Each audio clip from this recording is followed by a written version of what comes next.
Hi and welcome back to another episode of Reach Skyline Podcast. In this episode, we have here with us Mr. Ram K7. Hi, Guhan. How are you, Ram? Good. Long time.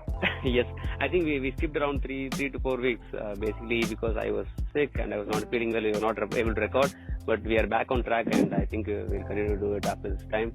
And I'm very happy that we have launched our new show, Business Boss, which has been received well by the audience. What was the feedback from your and your circle of people? So, basically, a lot of things have happened, I think, within this 4 weeks. Yeah.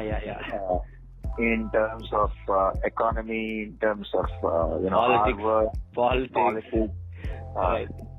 Corona, a lot of changes have happened all throughout the world. And it's all drastic. Now, nothing is just a minor change. It's all drastic changes that have been happening all throughout. Mm-hmm.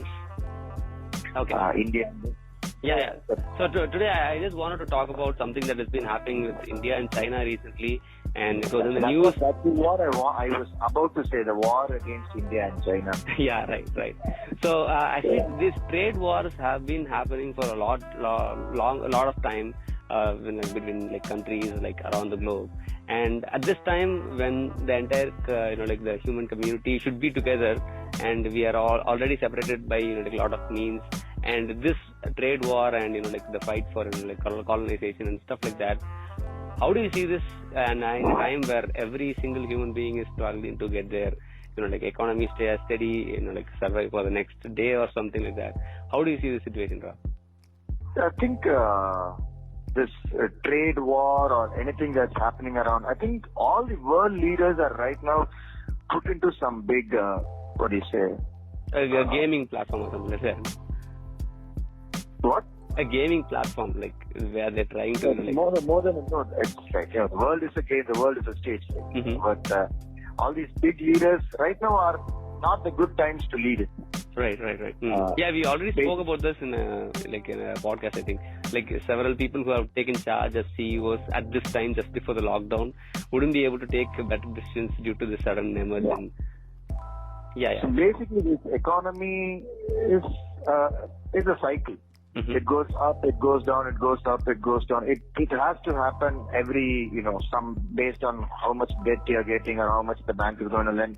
And that is how our capitalistic economy is working. Mm-hmm. So right now during this time and having this pandemic around, I think all these people are, pushed into a place that, they have to say they are leaders. Right. Mm-hmm. What's this guy's name? Putin. In China. I don't know the guy's name actually. Okay, the Chinese president. Jinping has to, say he's the boss. Okay. Modi has to say he's the boss. Trump has to say he's the boss. And all these guys have been bossing all around, all throughout the globe. Mm-hmm. So they have to show that they are the boss. And I believe these are various ways of showing it out to the world that they are the boss. And they are not worried about, losing some life. Mm-hmm. And they're okay to sacrifice a certain part of the population. They do not want to sacrifice their image. Right.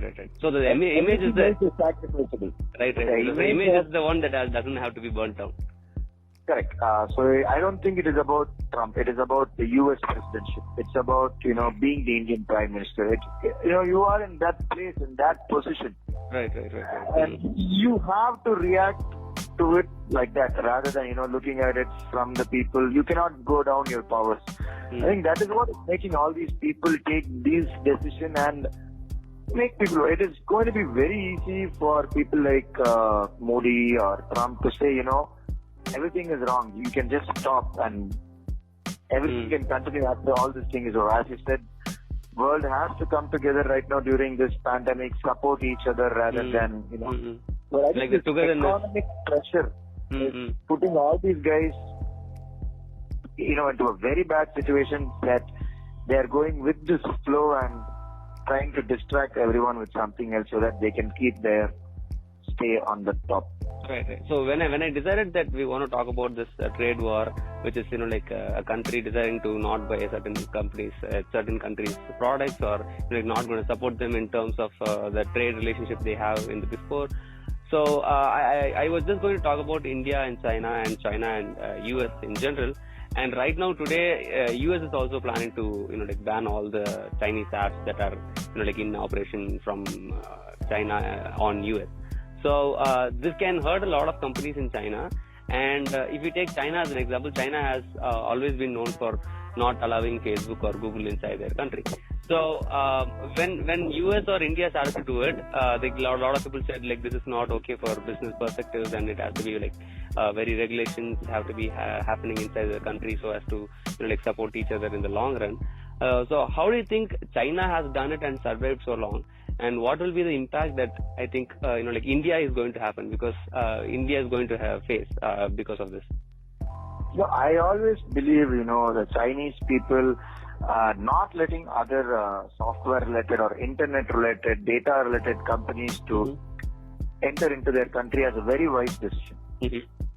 Because in the near future, we all say data is going to be the next oil. It's all going to be driven by data. So as a country, when you're going to compete with other countries in the global forte as a capitalistic country or as whatever it is, you are in the economy, part of the economy. So you need to have that upper hand and not give away any of your data or technology to the other, parts of the world. That is a very good thing. But a country like India, which is not as much as developed in ways of technology or automation or in terms of data, we are in need of support of foreign technologies. So maybe that is the reason why right now we have Facebook, everything. And very soon, maybe within the next 10 years, Reliance can come up with everything that Facebook and Google and everything offers, and we can also shut ourselves from Google. Right. This war, I think this economic war is a continuous war based on how we have to grow or what we see in. What do you say? It is not going to stop, whatever it is. But then making this, a big scene is what, and waging war because of this. All these things is looking like it is being played up. Right. There is no necessity, because China and the US are continuously in economic war.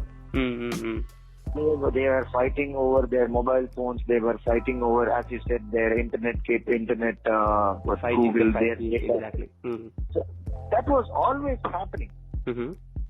And it was a very good fight, a healthy fight for both the countries. It led to the growth of both the countries. Right. Now I'm sure US will want to make better cell phones, cheaper cell phones, because the US customers know it. And I'm not sure about how WeChat is or how the social media platform is in China, but I'm sure that the consumers inside will want to have something that is either as good or something better than that. Right. There is going to be continuous growth when there is going to be when there are economic fights like this. But then taking that to the ground, making your army fight for it. I think all those things are little out of the boundaries, something like that. Out of the boundaries. I believe it is because of the economic pressure that the world, economic cycle is putting up on. Psychologically, this has been played into their heads and making them react like it. Right. If I'm going to walk in Jinping's shoes, I think I would have done the same thing. Right. So the only big concern that people have towards this India banning all the China products and people smashing all the products on their roads and stuff like that. So what these people who make rational statements say that is that every single Chinese product that you boycott is going to affect a retailer who has entirely invested in selling those products in India. So it is indirectly going to affect a lot of Indian employees or Indian workforce as well. So we do not have a problem, we didn't have a solution for that. So because if you take Sony as an example, there are exclusive Sony showrooms all across India, invested entirely by Indian people who are employed with Indian people. So it is going to affect our economy as well. So in the way where they are selling we are boycotting Chinese products into the country, they are actually also indirectly affecting people who actually belong to India. So is it how it works, or does it actually matter if you ban a certain company or a country's products to enter from their country to our country in terms of a retraction action or something like that? I think the decision that all Indian consumers or customers took was a very emotional decision. And I think our leaders played us emotionally also to make this decision. I think banning softwares, okay, well and good, we can do that. We would be able to. I don't think we have the artificial intelligence or the data mining tools like. I think we have been discussing about TikTok for a very long time. I don't think it is going to be hard for any Indian company to make something as good as TikTok. Or it is going to take time. Right. Because when you said about retail outlets, it is a very emotional decision that Indian customers have taken. I think during this economical conditions right now, as you said, we have to help each other. I think it is the responsibility of the customers, consumers, that we should know what is right and what is wrong. Right. If China is able to make good products better than Indians at a cheaper price, we buy from them until we know how to make it. Right. But we've been buying from them for a long time and not establishing any kind of infrastructure in India. I think we can never say that. India started buying cars from the US, cars from China, most of the Indian car market, and now we have the best technology. Tata gave us the best technology. Micromax tried in mobile phones. So I think it is again a trial and error in India.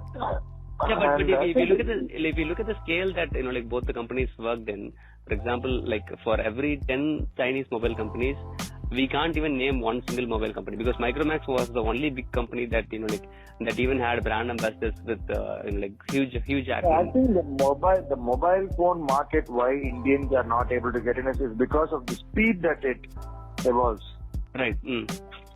And I think Indians are not yet very. It is that agility is it's a mindset to develop more, to get in more into R&D rather than just manufacturing. Okay. So I think we should learn that. It is not just about manufacturing, it is also learning their mindset. So maybe we will learn that very soon. And I'm seeing a lot of Geo TVs coming into the market. Right, Geo 5. A lot of Indian products do come. It might be assembled or manufactured in China, but I'm sure Geo one day would be able to do it in India. And companies, once it starts, I think companies in India will also be able to start doing it. Right. So this economic push will actually drive the economy better for the better future. This economy push will kill us more and then help us grow. Right. So we'll see a depression and then slowly start to evolve in the later times. Like big companies and investors trying to put in infrastructures that are required for making the tools and techniques. Yeah. And again, the entire biggies of India are in their worst debt crisis. Right. The entire biggies of India are in the worst debt crisis. Right. So we are going to say we are going to bring in investments. I think we will have a lot of Chinese guys investing. Again, this cycle will keep going on. It is what we are talking right now. All this, that's what I'm telling. It is a cycle, and that what we are talking is bullshit, and it's going to happen again. Right. Right now, all this situation is because these leaders are not able to accept the truth. Right. They just want to hide everything and blame everything on something else or some activity that is happening or on someone else. It has got nothing to do with them. It has got everything to happen. They want to just, die as bosses. They do not want to accept what is happening. Right. I think if any of these leaders are ready to say, it's okay, this is what is happening. It's okay. This is what is happening. It's okay. We can get it straight. I think the entire scenario of this, current world will change. Right. I don't believe, or I don't think any of these people are in that stature. They think they are in power, but that is not true power. That is just lying to your people, creating a false identity for yourself. And that won't last. I think that is why democracy even lasts for 5 years. Right. True. You just need to keep for 5 years and you can walk off. I think it can be. Right. So I saw a lot of people praising the government for banning 59 apps, and it was praised as glorified as something that has never been done before or something like that. But I was talking to one of my friends, and he was telling every single construction products that we have here, the cements, the the steel and a lot of stuff, they all come from China, it seems, apparently. And like a lot of brands that our layman wouldn't even know the brands of. So they are all Chinese. And I also saw a post on LinkedIn saying I wanted to delete all the Chinese apps from my phone even before the ban. And I tried to recharge my phone, and I chose Paytm, which was promoted by Narendra Modi in our country for a long time. And the majority stakes in that company was from China. And I closed the app and I went to Swiggy to order some food. And I saw that the majority of stakes was from China. And I tried to go out and I took a cab on Ola, which was majority funded by China. So as he said, it is not okay that the 59 apps which were technically just propagated to our people that it was Chinese and we are boycotting them. It was just a propaganda or visually branding identity to tell people that we are doing something against this. I think, as our screens are not working, like screens as in the big screens, the Bollywood, right. The media, the mainstream media. The media is not working. I think, all our leaders have taken that place. Mm-hmm. Right. So they want to be superstars. Right. Mm-hmm. They manipulate I think all our strategists are like movie directors. Mm-hmm. They are not actual people who want to do good things to the people outside. They are all purely marketers. Everything seems out there is propaganda and nothing seems real. Nothing seems true. Mm-hmm. I think a person who is clear in mind, little bit educated, will know that everything out there is propaganda. Mm-hmm. Everything out there is mass media, mass propaganda, trying to influence the heads of people and make them go like sheep. Everything outside. Mm-hmm. If you said, the person who saw beyond what Swiggy is, who saw beyond what Ola is, who saw what beyond Paytm is, knows that China is everywhere. It's not just about China. It's about it's the economy. People invest. Right. You can't say no to we have a foreign direct investment policy where we said, okay, you can invest in our country. Mm-hmm. You get all the money and then you say, no, please get out of my country. Mm-hmm. Mm-hmm. I don't think that is possible. I think that will make anybody around angry. Mm-hmm. I think stupidity of our leaders, not just our leaders, all leaders, it's very, very bad. Right. So what do you think will be the future of this thing? So a lot of people are speculating that these apps banned, this situation will be just temporary, and when things start to get better. India and China will come into a peace treaty very soon. Right. Because we have already had TikTok ban in the before this 2 years. They will have they will come up with a peace treaty very soon. They will redefine their borders. India will get what India has, and China will get what China has. Mm-hmm. Then, what do you say? The entire economical slump will be blamed on Corona. Mm-hmm. Both these leaders, both in China and India, will again enter into the political game so that they can regain their own power. Mm-hmm. War, no. Nukes, no. Okay. I think they are that much sensible. I think that one thing one good thing about our leaders is I think they are sensible enough not to go for a nuke. I think this is the modern version of a World War III. This is a transition of a World War without any weapons, and the bio war is actually happening because right now the cases in India has substantially increased, and we are actually getting to a place where Chennai or Mumbai is going to be one of the top 5 places of heavily infected areas. So I think it is not about World War. I think the objective of war is to reclaim power. Right. Mm-hmm. And or distribute power. Mm-hmm. And it can be done through any ways. As you said, this is the World War. Right. Mm. And I still know clearly, deep inside, my gut says, okay, all this is planned. Mm-hmm. But outside, it's been propagated that no, it is through a bat. I don't know. My gut always says it is not. It has been well planned. So it's a fine line between reality and a plan. Yeah, it is. When you have artificial intelligence so good that it can, give you any kind of predictions. So it will have predicted whatever is possible. Mm-hmm. I remember playing this game called Plague INC. Right. Exactly what happens in that game is what I see on news every day. Mm-hmm. It looks like, a direct ditto of what is there in the game is happening in real life. So it all looks to me like, okay, it is all, planned or forced. And it's been propagated. The media is working with numbers. Right. People talking numbers, people cheating numbers. Right, like we have been gamified to look at numbers on a day-to-day basis. Correct. And, I think to this extent, I'm not sure if the predictions would have worked, but around 40 to 50% of it would have worked. Right. So, remaining 50% is happening, I believe. Right. So, if you take China as an example, where they have, been used to a lot of diseases like this, like there was SARS before, and they always used to wear masks, like it was like one of their routines that they do every single day. So China, when they, kind of started the pandemic from China, they would have understood that a lot of countries will go against them in terms of, trade war, because it is not new to them. So do you think China is in a way, very pre-planned, and it is okay with this concept happening, even if India boycotts them or even if USA boycotts them? They're happy with selling to what their country's economic power is entirely. Can they entirely, sustain with their resources of what they have produced so far and what they have planned to produce? I have been recently following some of the Chinese news, some of the Chinese media.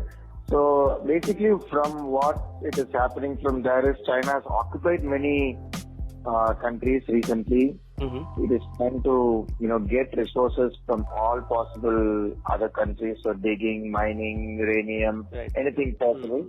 Mm-hmm. And one more thing, as you said, wearing masks and all. People in China are used to it. So Hong Kong is not much affected because a lot of people in Hong Kong, they have given media reports telling we already know what SARS is. So once we heard the news, we all wore masks. Mm-hmm. And same with me, Vietnam. Okay.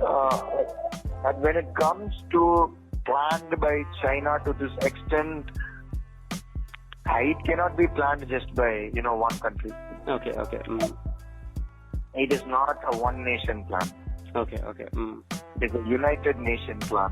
Mm-hmm. So if it is a plan, it is a united, many people had to come sit together and decide, okay, we are all going to participate. Okay, the togetherness is happening between the country's leaders, but not with the people. Correct. It is about cheating the people. Right.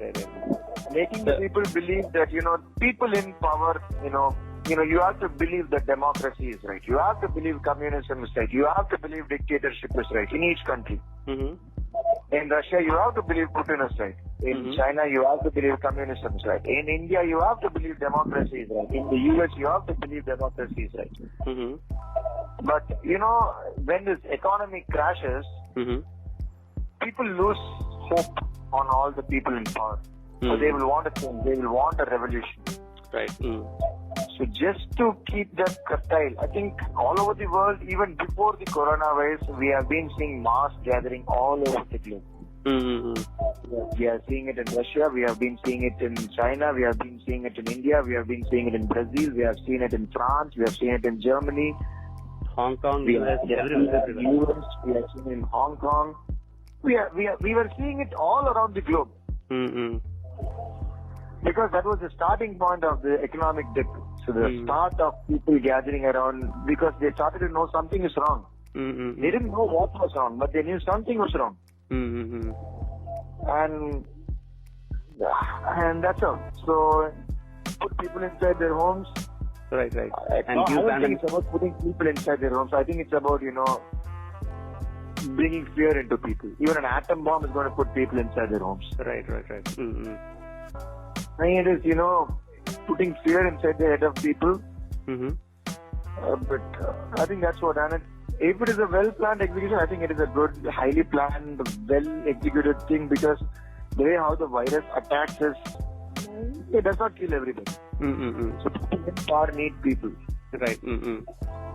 So I think I still do not, for me when I look at the news or anything, it looks like a movie to me nowadays. It does not look like, something that I have to look into the facts or the figures and say, okay, this much has moved, this much has. It is just like a movie. Right. They can show you whatever numbers they want. They can introduce any new character into the play. It is all written. The screenplay is written. Right. The characters are written. Right. These are their roles. And it's a bit awkward right now. If it's going to continue, I think I identified it today. I have told it to you today. And some people will listen it to our podcast. And I'm sure a lot of people are going to be talking like this today. Right. I am able to do it. I'm sure a lot of people. So if this script is going to continue on this world, I think it will. It cannot continue. No matter what, they try to bring in patriotism, they try to bring in black, white, race and creed and everything. At the end of the day, humanity will stand. Right. It is people in power and people without power. I hope that just happened like how it happened in France, the French Revolution. It will again surely happen here. Right. All over the world. And we have the power of the internet. Right. We have the power of We have the power of the internet. We truly have the power of the internet. So people will learn to use it. We'll have a lot of hackers. We'll have a lot of anonymous people doing anonymous groups. They will surely burst out. They will be telling out what is happening everywhere, and people will surely come out of it. Right. I hope that humanity. I hope the humanity is the winner in the end of all. So I think we can conclude this episode with this positive note, because if we talk about it, we can go deeper and deeper, and new stuff will keep rising up. So we'll keep that for the next episode. So thank you so much for taking the time to be here on the show, Ram. Thank you. It was great. Sure. So we'll see you again in another podcast. Until then, this is Guhan and Ram K7 signing off. Take care. Bye.